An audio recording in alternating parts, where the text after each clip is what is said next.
Good morning, happy Monday. I hope you guys had a great weekend. We're picking up with James and the Giant Peach again. We are on chapter 17. At this moment, the scene inside the peach itself was one of indescribable chaos. James Henry Trotter was lying bruised and battered on the floor of the room amongst a tangled mass of centipede and earthworm and spider and ladybug and glowworm and old green grasshopper. In the whole history of the world, no travelers had ever had a more terrible journey than these unfortunate creatures. It had started out well with much laughing and shouting, and for the first few seconds, as the peach had begun to roll slowly forward, nobody had minded being tumbled about a little bit, and when it went bump and the centipede had shouted, "That was Aunt Sponge," and then bump again, and "That was Aunt Spiker," there had been a tremendous burst of cheering all around. But as soon as the peach rolled out of the garden and began to go down the steep hill, rushing and plunging and bounding madly downward, then the whole thing became a nightmare.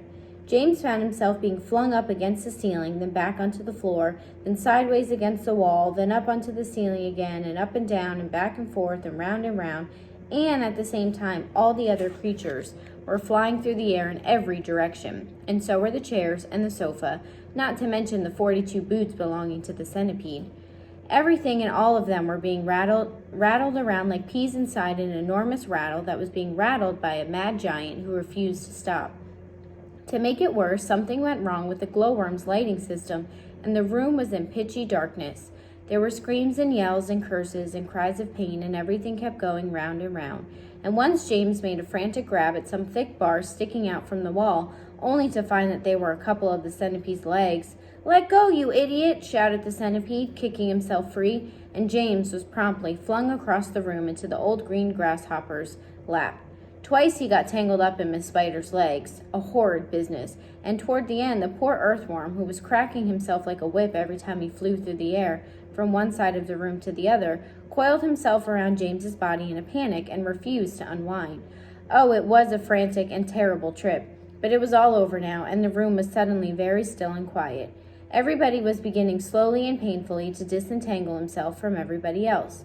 "Let's have some light," shouted the centipede. "Yes," they cried, "light! Give us some light!"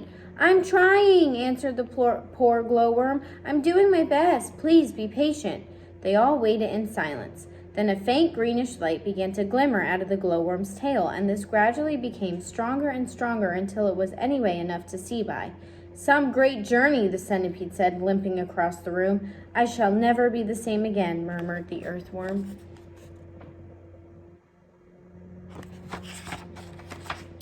"Nor I," the ladybug said. "It's taken years off my life." "But my dear friends," cried the old green grasshopper, trying to be cheerful, "we are there." "Where?" they asked. "Where? Where is there?"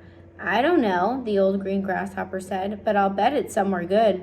"We are probably at the bottom of a coal mine," the earthworm said gloomily. "We certainly went down and down and down very suddenly at the last moment. I felt it in my stomach. I still feel it." "Perhaps we are in the middle of a beautiful country full of songs and music," the old green grasshopper said. "Or near the seashore," said James eagerly, "with lots of other children down on the sand for me to play with." "Pardon me," murmured the ladybug, turning a trifle pale, "but am I wrong in thinking that we seem to be bobbing up and down?" "Bobbing up and down!" they cried. "What on earth do you mean?" "You are still giddy from the journey," the old green grasshopper told her. "You'll get over it in a minute. Is everybody ready to go upstairs now and take a look around?" "Yes, yes," they chorused. "Come on, let's go." "I refuse to show myself out of doors in my bare feet," the centipede said. "I have to get my boots on again first." "For heaven's sake, let's not go through all that nonsense again," the earthworm said. "Let's all lend the centipede a hand and get it over with," the ladybug said. "Come on." So they did, all except Miss Spider, who set about weaving a long rope ladder that would reach from the floor up to a hole in the ceiling. The old green grasshopper had wisely said that they must not risk going out of the side entrance when they didn't know where they were, but must first of all go up onto the top of the peach and have a look around. So half an hour later, when the rope ladder had been finished and hung, and the 42nd boot had been laced neatly on the centipede's 42nd foot, they were all ready to go. Amidst mounting excitement and shouts of, "Here we go, boys, the promised land, I can't wait to see it," the whole company climbed up the ladder one by one and disappeared into a dark, soggy tunnel in the ceiling that went steeply, almost vertically, upward. Chapter 18. A minute later, they were out in the open, standing on the very top of the peach, near the stem, blinking their eyes in the strong sunlight and peering nervously around. What happened? Where are we? But this is impossible! Unbelievable! Terrible! I told you we were bobbing up and down, the ladybug said. We're in the middle of the sea, cried James. And indeed they were. A strong current and a high wind had carried the peach so quickly away from the shore that already the land was out of sight. All around them lay the vast black ocean, deep and hungry. Little waves were bibbling against the sides of the peach. But how did it happen? They cried. Where are the fields? Where are the woods? Where is England? Nobody, not even James, could understand how in the world a thing like this could have come about.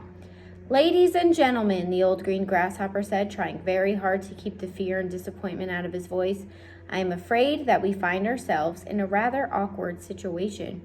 Awkward, cried the earthworm. My dear old grasshopper, we are finished. Every one of us is about to perish. I may be blind, you know, but that much I can see quite clearly. Off with my boots, shouted the centipede. I cannot swim with my boots on. I can't swim at all, cried the ladybug. Nor can I, wailed the glowworm.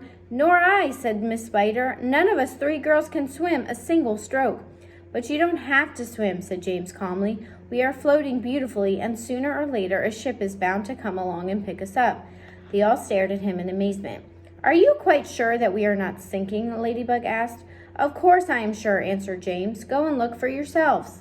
They all ran over to the side of the peach and peered down at the water below. The boy is quite right, the old green grasshopper said. We are floating beautifully. Now we must all sit down and keep perfectly calm. Everything will be all right in the end.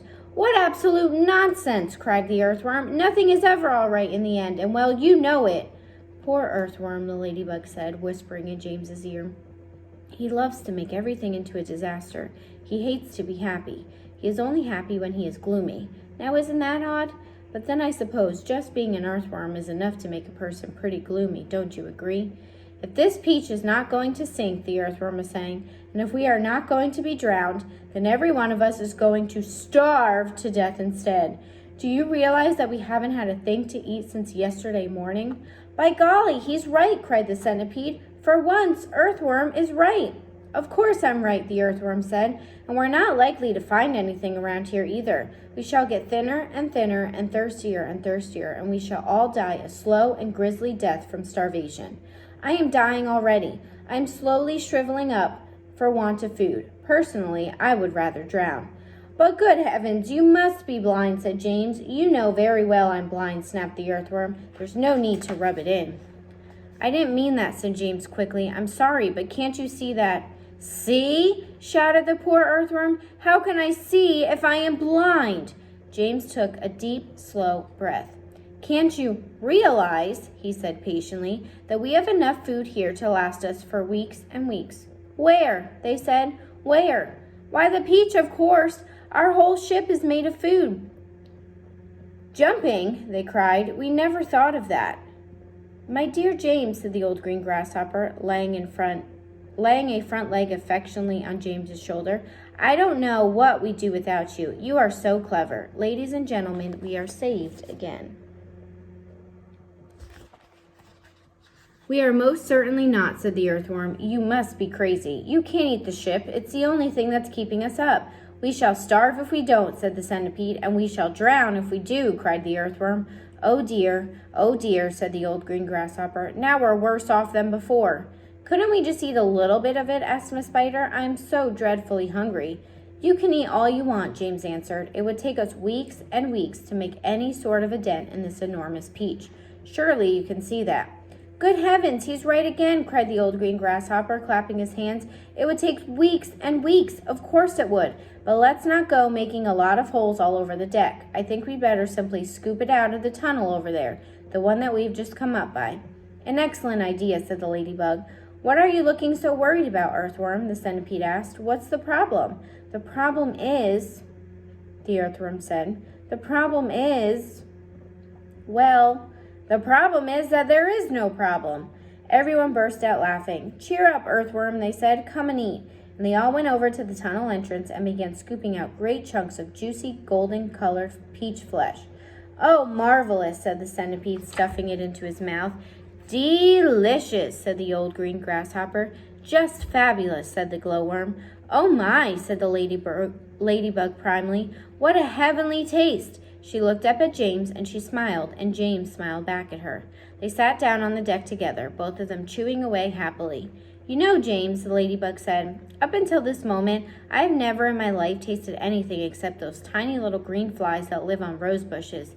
They have a perfectly delightful flavor, but this peach is even better." "Isn't it glorious?" Miss Spider said, coming over to join them. "Personally, I had always thought that a big, juicy, caught-in-the-web bluebottle was the finest dinner in the world, until I tasted this." "What a flavor!" the centipede cried. "It's terrific. There's nothing like it. There never has been, and I should know because I personally have tasted all the finest foods in the world."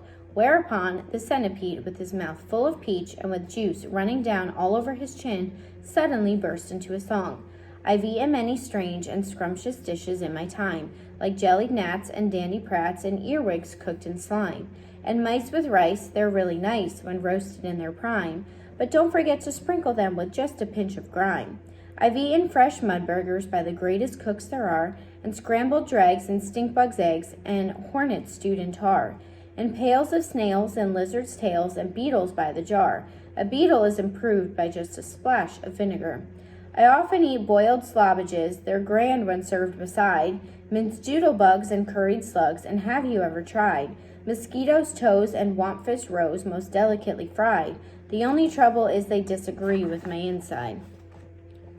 I'm mad for crispy wasp stings on a piece of buttered toast, and pickled spines of porcupines, and then a gorgeous roast of dragon's flesh, well hung, not fresh. It costs $1 at most, and comes to you in barrels if you order it by post. I crave the tasty tentacles of octopi for tea. I like hot dogs. I love hot frogs, and surely you'll agree. A plate of soil with engine's oil, a super recipe. I hardly need to mention that it's practically free. For dinner on my birthday, shall I tell you what I choose? Hot noodles made from poodles on a slice of garden hose, and a rather smelly jelly made of armadillo's toes. The jelly is delicious, but you have to hold your nose. Now comes, the centipede declared, the burden of my speech. These foods are rare beyond compare, some are right out of reach, but there's no doubt I go without a million plates of each for one small bite, one tiny bite of this fantastic peach. Everybody was feeling happy now. The sun was shining brightly out of a soft blue sky, and the day was calm. The giant peach, with the sunlight glinting on its side, was like a massive golden ball sailing upon a silver sea. And that's the end of chapter 18. We will pick up with 19 tomorrow.